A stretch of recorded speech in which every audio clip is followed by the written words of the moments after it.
আসসালামু আলাইকুম। শীতকালীন সবজির মধ্যে সবথেকে জনপ্রিয় সবজি হচ্ছে সিমের বিচি। আজ আপনাদের সাথে শেয়ার করব শিং মাছ দিয়ে সিমের বিচি তরকারির সহজ রেসিপি। কিভাবে খুব সুন্দর কালার রেখে সিমের বিচি তরকারি রান্না করা যায় তার সকল টিপস সহ আজকের রেসিপি। আশা করি সম্পূর্ণ ভিডিও জুড়ে সাথে থেকে রেসিপিটি দেখে নেবেন। তো ভিউয়ার্স, না টেনে সম্পূর্ণ ভিডিও জুড়ে সাথে থাকার অনুরোধ রইল। চলুন মূল প্রস্তুত প্রণালীতে যাওয়া যাক।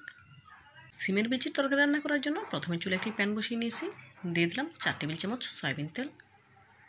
দেব 2টি মাঝারি সাইজের পেঁয়াজ কুচি। দেব পরিমাণ মতো লবণ দেওয়ার কারণে পেঁয়াজগুলো খুব সহজেই নরম হয়ে আসবে। এখন নেড়ে চেড়ে পেঁয়াজগুলো ভেজে নেব। তো বন্ধুরা, আপনাদের কাছে ছোট্ট একটি রিকোয়েস্ট রইল, যারা আমার ভিডিওটি ইউটিউব চ্যানেল থেকে দেখছেন প্লিজ ভিডিওটিতে লাইক দিয়ে চ্যানেলটি সাবস্ক্রাইব করে পাশে থাকা বেল বাটনে ক্লিক করে দেবেন, এবং যারা ফেসবুক পেজ থেকে দেখছেন ভিডিওটিতে লাইক দিয়ে পেজটিতে ফলো দিয়ে দেবেন।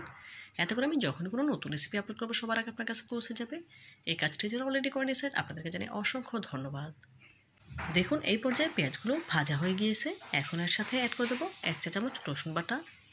পেঁয়াজের সাথে নেড়ে চেড়ে ভেজে নেব। এতে করে রসুনের কাঁচা গন্ধটা চলে যাবে, খুব সুন্দর ফ্লেভার আসবে। পেঁয়াজগুলো বেশি লালচে করে ভাজা যাবে না, এতে করে তরকারির কালারটা নষ্ট হয়ে যাবে। দেখুন, এই পর্যায়ে পেঁয়াজ রসুন ভাজা হয়ে গিয়েছে। এখন এর সাথে অ্যাড করে দেবো শুকনো মশলা। দেব 1 চা চামচ হলুদ গুঁড়া, 1 চা চামচ লাল মরিচের গুঁড়া, 1/2 চা চামচ জিরা গুঁড়া। এখন মশলাটা তেলের সাথে নেড়ে চেড়ে ভালোভাবে ভেজে নেব। 1 মিনিটের মতো নেড়ে চেড়ে ভেজে নিয়েছি। এখন এর সাথে সামান্য একটু পানি অ্যাড করে দেব মশলাটা খুব ভালোভাবে কষিয়ে নেওয়ার জন্য। দেখুন, এই পর্যায়ে মশলাটা খুব ভালোভাবে কষিয়ে নিয়েছি।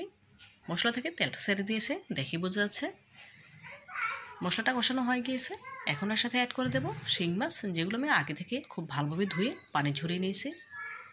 মাছগুলো কিন্তু আমি ভাজিনি, কাঁচাই ছেড়ে দিয়েছি।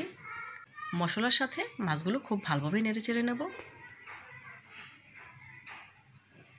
নেড়ে নেওয়া হয়ে গিয়েছে।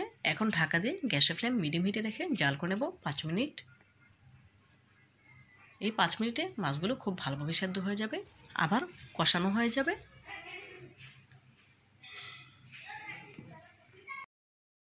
মাঝে একবার ঢাকা তুলে নেড়ে নেব, যাতে করে প্যানের তলায় লেগে পড়ে না যায়। খুবই আলতো হাতে নাড়তে হবে, যেহেতু মাছগুলো ভাজেনি, কাঁচা ছেড়েছি। এমনিতে মাছগুলো অনেক সফট, সেজন্য খুবই আলতো হাতে নেড়ে নিচ্ছি। দেখে বুঝতে পারছেন। আবারও ঢাকা দিয়ে দিলাম। দেখুন, এই পর্যায়ে মাছ খুব ভালোভাবে কষিয়ে নেওয়া হয়ে গিয়েছে। উপর থেকে তেলটা ছেড়ে দিয়েছে, দেখে বুঝতে পারছেন। এখন এর সাথে অ্যাড করে দেবো আগে থেকে খোসা ছাড়িয়ে নেওয়া সিমের বিচিগুলো। খুব ভালোভাবে ধুয়ে পরিষ্কার করে নিয়েছি। এখন দিয়ে দেবো একটি মাঝারি সাইজের টমেটো, কিউব করে কেটে নিয়েছি। এখন মশলার সাথে একটু নেড়ে চেড়ে নেব। সিমের বিচির এই সিজনে আপনারা একবার হলেও আমার রেসিপিটি ফলো করে শিং মাছ দিয়ে রান্না করে খেয়ে দেখতে পারেন। আশা করি নিরাশ হবেন না, অনেক ভালো লাগবে ইনশাআল্লাহ। দেখুন, সিমের বিচিগুলো খুব ভালোভাবে কষিয়ে নেওয়ার জন্য সামান্য একটু পানি অ্যাড করে দিলাম। আবারও একটু নেড়ে চেড়ে নিয়ে এখন ঢাকা দিয়ে জাল করে নেব। ঢাকা দিয়ে দিলাম।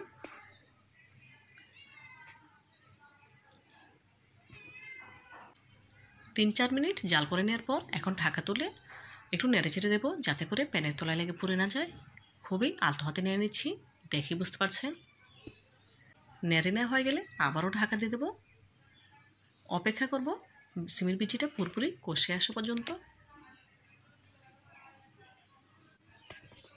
দেখুন, এই পর্যায়ে সিমের বিচিগুলো পুরোপুরি কষিয়ে নেওয়া হয়ে গিয়েছে, তেলটা ছেড়ে দিয়েছে, দেখি বুঝতে পারছেন। এখনও অ্যাড করে দেব ফুটন্ত গরম পানি। যে কোনো তরকারিতে ফুটন্ত গরম পানি দিলে তরকারির স্বাদ অনেক গুণে বেশি ভালো আসে, সেজন্য আমি গরম পানি অ্যাড করেছি। আপনারা অবশ্যই চেষ্টা করবেন গরম পানি দেওয়ার জন্য, এতে করে তরকারির স্বাদ অনেক গুণে বেড়ে যাবে। এখন একটু নেড়ে চেড়ে নিয়ে ঢাকা দিয়ে দেব। 5 থেকে 6 মিনিট জাল করার পর ঢাকা তুলে নেব। ঢাকা দিয়ে দিলাম, ফিরছি 5 থেকে 6 মিনিট পর। এই 5-6 মিনিটে রান্নাটা পুরোপুরি কমপ্লিট হয়ে যাবে। যেহেতু সিমের বিচিগুলো খুব ভালোভাবে কষিয়ে নিয়েছি, কষানোতেই 50% মতো সিদ্ধ হয়ে গিয়েছে, সেই জন্য এর থেকে আর বেশি সময় লাগবে না। 6 মিনিট পর ফিরে এলাম। এই 6 মিনিটে পুরোপুরি রান্না করা হয়ে গিয়েছে, দেখেই বুঝতে পারছেন ঝোলটা কিন্তু অনেকটাই টেনে নিয়েছে। তবে কিছুটা ঝোল রেখেই চুলা থেকে নামিয়ে নিতে হবে, যেহেতু সিমের বিচি ঠান্ডা হওয়ার পর অনেকটাই ঝোল টেনে নেবে। উপর থেকে কিছু ধনেপাতা ছিটিয়ে দিলাম। এখন একটু নেড়ে ছেড়ে লবণটা চেক করে নিয়েছি, পারফেক্ট হয়েছে, সেজন্য আর দেওয়ার প্রয়োজন পড়েনি। চুলা থেকে নামিয়ে একটা সার্ভিং ডিশে সার্ভ করে নিচ্ছি। সিমের বিচি তরকারিটা একটা সার্ভিং ডিশে সার্ভ করেছি। দেখুন মাশাআল্লাহ, দেখতে কতটা সুন্দর একটা লোভনীয় লাগছে। দেখতে যতটা সুন্দর হয়েছে, খেতে তার থেকেও অনেক বেশি মজাদার হয়েছিল।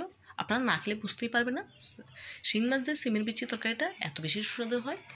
আপনারা একবার হলেও আমার রেসিপিটি ফলো করে এই সিজনে সিমের বিচি দিয়ে শিং মাছ রান্না করে খেয়ে দেখবেন, খুবই ভালো লাগবে ইনশাআল্লাহ। আজকের মতো বিদায় নিচ্ছি, দেখা হবে নতুন কোনো রেসিপিতে। ভালো থাকবেন সবাই, আর আমার জন্য দোয়া করবেন যেন এরকম নতুন নতুন রেসিপি নিয়ে আপনাদের সামনে হাজির হতে পারি। পরবর্তী ভিডিও দেখার আমন্ত্রণ জানিয়ে আজকের মতো বিদায় নিচ্ছি। আল্লাহ হাফেজ।